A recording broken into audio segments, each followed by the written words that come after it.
नमस्कार दोस्तों, स्वागत है आपका स्लीपी क्लासेस पे। मेरा नाम है आयुष रैना और आज हम डिस्कस करने वाले हैं यूपीएससी मेंस में पूछा गया एक सवाल जो एक रिपीटेड थीम्स के ऊपर फोकस करता है। थीम का नाम है parliamentary committee system.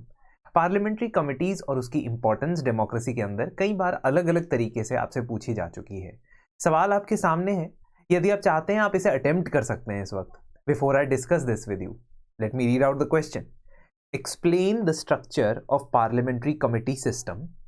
How far have the financial committees helped in the institutionalization of Indian Parliament? दो पार्ट है सवाल के, बहुत ही क्लियर कट, और इन दोनों पार्ट्स को इक्वल फुटेज देके, इक्वल वेटेज देके एड्रेस करना भी इंपॉर्टेंट है। लेकिन साथ ही साथ ये समझना है कि लिमिटेशन होती है तीन प्रकार की: टाइम की, स्पेस की और वर्ड्स की। इन तीन लिमिटेशन से जूझना ये अपने आप में अलग अलग सेट ऑफ चैलेंजेस के साथ आता है। इसीलिए हम जब इमेजिन करते हैं किसी आंसर के स्ट्रक्चर को, तो हम इमेजिन करते टाइम ये ध्यान रखेंगे कि शॉर्ट सेंटेंसेस के ऊपर एम्फेसिस रहे, ठीक है। एटलीस्ट 2 to 3 पॉइंट्स दोनों के हम सोच पा रहे हैं। Before we start writing the answer, कम से कम 2 से 3 पॉइंट हमारे पास दोनों पार्ट्स ऑफ द आंसर के होने चाहिए। जैसे जैसे हम लिखते जाएंगे, इन तीन में एक दो और ऐड हो जाएंगे, तो आप ऐसा कर सकते हो कि 5-5 पॉइंट के ऊपर फोकस कर सकते हो। कुछ क्वेश्चंस में बहुत सारे नंबर ऑफ पॉइंट्स हो सकते हैं, लेकिन कुछ क्वेश्चंस में नहीं हो सकते हैं। इस सच्चाई को, इस रियलिटी को एक्सेप्ट करके आगे बढ़ना है। अब इस पर्टिकुलर क्वेश्चन को आप शुरू कर सकते हो with telling that Indian system or Indian model of parliamentary system is based upon the Westminster model। और Westminster model में committees की बहुत ज़्यादा importance है। You could also define committees, simply define कर दो, but मैं ये इसका historical perspective दे रहा हूँ। historical perspective इसलिए भी दे रहा हूँ क्योंकि कुछ हद तक जिस तरीके की importance parliamentary committees की यूरोप में है या यूएसए में है, उतनी शायद भारत में नहीं। That is also one problem which we are facing. तभी ये बार बार आपसे सवाल पूछते। तो सबसे पहले तो आप इस पर्टिकुलर क्वेश्चन की इंट्रोडक्शन लिखने के बाद एक डायग्राम बनाओगे। तो डायग्राम बनाने या फ्लो चार्ट बनाने का बेस्ट अपॉर्चुनिटी कहां कहां होती है? बेस्ट अपॉर्चुनिटी होती है just after giving the introduction of the question and before the conclusion of the answer. आप डायग्राम, फ्लो चार्ट इसको इनकॉर्पोरेट करें। इससे दो चीजें होंगी। एक, एब्रप्टली कहीं से डायग्राम नहीं आ जाएगा, because you want something to be introduced in 1 or 2 lines. Secondly, आपका जो आंसर का स्ट्रक्चर है उसको डायग्राम डिस्टर्ब नहीं करेगा। आप सोचते हो तो आप डायग्राम नहीं सोचते हो, आप पॉइंट सोचते हो। इसलिए डायग्राम की जो पोजीशन है वो कोशिश करनी है मैक्सिमम नंबर ऑफ टाइम्स, जो बड़े डायग्राम है ना, बड़े फ्लो चार्ट है आधे पेज पे जो आने वाले हैं, उनको इंट्रोडक्शन के जस्ट बाद या कंक्लूजन से जस्ट पहले इंकॉर्पोरेट करें। हाँ, छोटे माइक्रो डायग्राम्स हो सकते हैं। माइक्रो डायग्राम्स का मतलब है कि आपने मान लीजिए ये बैलेंस ऑफ पावर दिखाना है, जहां पे आपने यहां पे स्टेट्स और यहां पे सेंटर को दिखाना है। तो ये जो छोटे छोटे डायग्राम है ना, ये जो छोटे छोटे डायग्राम है, ये आप इसी तरीके, ये गलत बन गया, यहाँ पे सेंटर होना चाहिए, है ना, पलड़ा भारी किसका है, सेंटर का, और यहाँ पे स्टेट्स होने चाहिए। तो ये डायग्राम आप बना सकते हो बीच बीच में आंसर में। बट जो मेजर डायग्राम, जैसे कि ये वाला डायग्राम है, इसको आप इंट्रोडक्शन के जस्ट बाद बना दो और पार्लियामेंट्री कमिटीज का स्ट्रक्चर एक्सप्लेन कर दो। तो कुछ कमिटीज स्टैंडिंग कमिटीज हैं और कुछ एडहॉक कमिटीज। स्टैंडिंग कमिटी में भी there are 3 to 4 types. Financial committees, जिसके बारे में सवाल स्पेसिफिकली पूछ रहा है, इसलिए तीनों प्रकार की फाइनेंशियल कमिटीज यहां पे लिख दूंगा। डिपार्टमेंटली रिलेटेड स्टैंडिंग कमिटीज ये 24 है। कमिटीज टू इंक्वायर, जिसमें प्रिविलेजेस कमिटी और एथिक्स कमिटी 2 एग्जाम्पल है। हाउस कमिटी, जिसमें सबऑर्डिनेट लेजिस्लेशन और बिजनेस एडवाइजरी कमिटी एग्जाम्पल है। अब कहने का क्या मतलब हुआ कि आपने एक एक एग्जाम्पल या 2-2 एग्जाम्पल देने के साथ डायग्रामेटिकली दिखा दिया कि भारत में पार्लियामेंट्री सिस्टम ऐसे फंक्शन करता है। पर यह क्वेश्चन आपसे एक्सप्लेन करने के लिए बोल रहा है। प्लीज अंडरस्टैंड कि अगर यहां पे पूछा होता what is the structure of parliamentary committee system in India, तो आप ये डायग्राम बना के आगे बढ़ सकते थे और आपके लिए प्रॉब्लम नहीं होती। बट क्योंकि उसने एक्सप्लेन करने को कहा है इसलिए हमें कुछ लाइंस लिखनी पड़ेंगी, we'll have to write a few lines. तो यहां पे standing committee, departmentally related committee, other standing committees और एडहॉक कमिटीज के बारे में एक एक लाइन लिखने से आप एक्सप्लेन कर पा रहे हो और डायग्राम बना रहे हो। But what if this question was of only 10 marks or 150 words? Then you could have gotten away with just drawing the diagram. क्योंकि मैंने जो आपको 3 लिमिटिंग फैक्टर्स बताए वो बहुत इंपॉर्टेंट है। इसी वजह से कई स्टूडेंट्स के पेपर्स डिले हो जाते हैं, पूरी तरह 3 घंटे के अंदर नहीं कर पाते हैं, कि वो डिसप्रपोर्शनेट अमाउंट ऑफ टाइम उन क्वेश्चंस को देते हैं जो उनको अच्छी तरीके से आते होंगे, लेकिन है वो क्वेश्चन भी 10 नंबर का ही और जो आपको नहीं आता है वो भी 10 नंबर का ही है।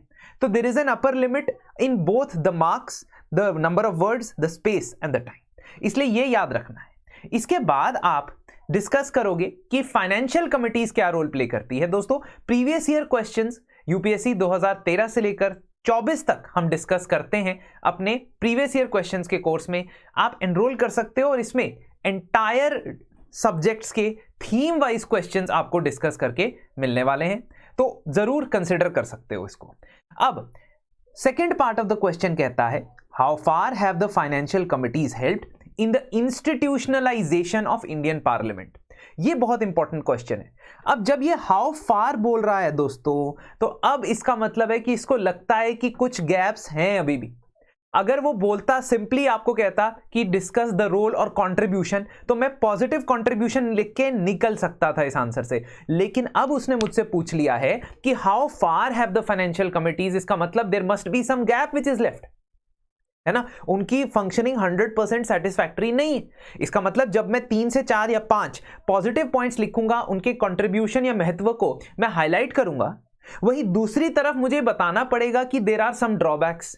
अब क्योंकि मेरे पास 3 लिमिटिंग चीजें हैं, टाइम, स्पेस और वर्ड्स, इसलिए मुझे डायग्राम का सहारा दोबारा लेना पड़ेगा, जो मैं आपको बताऊंगा। तो first of all I will enhance how these financial committees help. They enhance financial accountability. जैसे पब्लिक अकाउंट्स कमेटी ने बहुत सारे स्कैम्स के अंदर या इरेगुलरिटीज के अंदर अपनी रिपोर्ट में मेंशन किया है।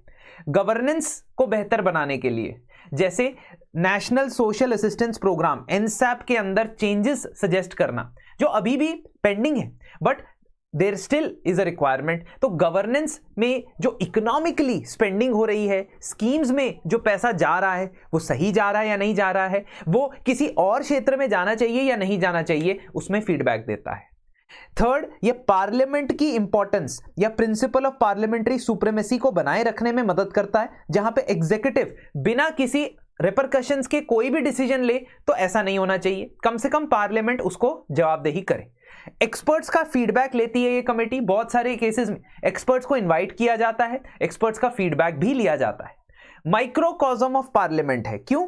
क्योंकि इसमें सभी पार्टी से मेंबरशिप है, सभी पार्टी से प्रोपोर्शनली मेंबरशिप है। इसका मतलब कि अगर मेजॉरिटी जो रूलिंग पार्टी के मेंबर है, तब भी there are members who have a dissenting note, who have a dissenting voice in the committees and they can raise their concern in a elaborate manner. और लास्टली, डेलिब्रेशन जो है parliamentary system के अंदर, वो deliberation तब बेहतर होगी जब 500 लोग, 450 लोग इकट्ठे शोर मचा रहे हैं। उससे ज्यादा बेहतर है कि कमिटी के अंदर, कमिटी स्टेज पे ये सब हो। और रीसेंट टाइम्स में जिस तरीके से पार्लियामेंट फंक्शन कर रही है, या आई शुड से डिसफंक्शन कर रही है, या आई शुड इवन से कई बार माल फंक्शन कर रही है, तो कमिटी सिस्टम और भी ज्यादा इंपॉर्टेंट हो जाता है। लेकिन कमिटीज के ड्रॉबैक्स हैं, ये सिर्फ और सिर्फ रिकमेंडेटरी हैं, और ये ओवरऑल कमिटी सिस्टम के ड्रॉबैक मैं पॉइंट आउट कर दे रहा हूं 4 से 5, आप और भी कर सकते हैं। रेफरल ही नहीं किए जाते हैं मामले कमिटीज को, 20% से कम, 16%, 15% इतने बिल्स जो है रेफर किए जाते हैं। ओवरऑल स्टैंडिंग कमिटीज का भी मैं मेंशन करूं या फाइनेंस कमिटीज का भी मेंशन करूं, पोस्टमार्टम काम की तरह करते हैं। एक्सपेंडिचर हो चुका है उसके बाद स्क्रूटनाइज करते हैं, किसी भी प्रकार से डिमांड फॉर ग्रांट्स को इफेक्ट नहीं करते हैं। अभी बजट फिर से आएगा फरवरी के महीने में, तब आप देखोगे कि इन कमिटीज की रिपोर्ट के आधार पे बजट में कुछ चेंज नहीं हो सकता है। जो ऑलरेडी एक्सपेंडिचर हो गया है या जो ऑलरेडी हो चुका है, उसके ऊपर ये पोस्टमार्टम करते हैं। और आखिर में पार्टीजन कंट्रोल कंडक्ट मीटिंग्स में देखा गया है क्योंकि मेजॉरिटी जब होती है किसी पार्टी की कमेटी के अंदर भी प्रोपोर्शनल रिप्रेजेंटेशन से उनकी मेजॉरिटी बन जाती है और इस वजह से वो उस मीटिंग के ऊपर भी अपना दबदबा बना के रखते हैं। इसीलिए पार्लियामेंट्री कमेटी सिस्टम को हमें we should focus on their accountability, transparency and improvements. अब बात क्या है, जब मैं ड्रॉबैक बता रहा हूं तो मेरे पास और इसमें स्कोप नहीं है लिखने का, तो मैं वे फॉरवर्ड के अंदर या कंक्लूजन को ही वे फॉरवर्ड बना दूंगा। देर आर सम क्वेश्चन जिसमें कंक्लूजन ही आपका वे फॉरवर्ड होगा और देर आर सम क्वेश्चन जहां पे वे फॉरवर्ड जो है वो अलग होगा और उसके बाद आप कंक्लूड करोगे। क्योंकि इस क्वेश्चन में हम ऑलरेडी बहुत चीजें लिख चुके हैं तो आपका 2 लाइनों के अंदर वे फॉरवर्ड इसमें आ जाएगा। लेकिन मान लीजिए अगर कोई ऐसा क्वेश्चन आता है जिसमें आपके पास स्कोप है एक वे फॉरवर्ड लिखने का, तो उसका 5D फ्रेमवर्क आप इस तरीके से इस्तेमाल कर सकते हो। ऐसे बहुत सारे फ्रेमवर्क्स मैं बनाता हूं, डिस्कस करता हूं स्टूडेंट्स के साथ मेंस मेंटरशिप कोर्स के अंदर। तो 5D फ्रेमवर्क में मैं पार्लियामेंट्री कमिटीज के वे फॉरवर्ड के 5 पॉइंट्स डिस्कस कर सकता हूं और ये उन क्वेश्चंस में डिस्कस कर सकता हूं जहां पे मेरे से या तो पूछा गया है व्हाट आर द मेजर्स, या मेरे पास स्पेस है सिर्फ पार्लियामेंट्री कमेटी की प्रॉब्लम पूछी। In this question, it will be almost impossible for me to fit this into the answer. The reason is very simple. Already मैं बहुत चीजें डिस्कस कर चुका हूं, तो मेरे पास 250 शब्द हैं, मैक्सिमम 15 नंबर का भी है, तो उससे ज्यादा मैं कर नहीं सकता हूं। इसी तरीके से आपके साथ मैं आंसर्स डिस्कस करता रहूंगा। यदि इंटरेस्टेड हैं आप मेंस मेंटरशिप प्रोग्राम में, और जनवरी का जो महीना है कम से कम 3 से 4 हफ्ते अभी आप लगा सकते हो मेंस आंसर राइटिंग में, तो जरूर इंश्योर कर सकते हो हमारे मेंस मेंटरशिप कोर्स के थ्रू। ऐसे ही मैं क्वेश्चंस आपके साथ डिस्कस करता रहूंगा। धन्यवाद and have a very nice day ahead.